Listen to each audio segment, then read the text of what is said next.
Christian Aslanit janë dashur pak ndeshje që të kthehet në një element të rëndësishëm për Torinon, mesfushori kombëtarët shqiptar u transferua gjatë verës te kjo skuadër nga radhët e Interit dhe pak nga pak po bëhet një element i pazëvendësueshëm në skemat e trajnerit Marco Baroni. Rezultatet kanë qenë më së bindëse dhe loja e Aslanit ka ndikuar për të ekuilibruar mesfushën e Torinos, që dukej në formë të mirë dhe në ndeshjen e fundit ndaj Napolit, të cilin e mundi me shifrat 1-0. Sipas mediave pranë klubit të Torinos, këto paraqitje kanë bindur që tani klubin që të aktivizojë klauzolën për blerjen pa pritur fundin e sezonit.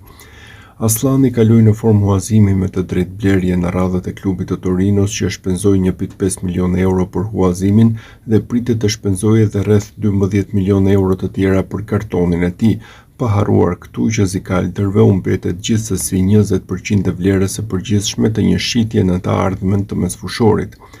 Torino kërkon që të blejë që tani kartonin e Aslanit, duke shpresuar që të përfitojë një skonto nga Zikaldrit. Këta të fundit duan të hyjnë në merkato në janar, por për momentin nuk kanë fondet e nevojshme për të bërë lëvizje të rëndësishme. Ndaj Torino ofron që tani të paguajë kartonin e Aslanit me një ulje prej rreth 2 milion eurosh, një shifër që në këtë moment do të ndihmonte të dy klubet me pak fjalë, ndaj nuk është çudi që shumë shpejt palët të shtrëngojnë duart dhe të finalizojnë marrëveshjen.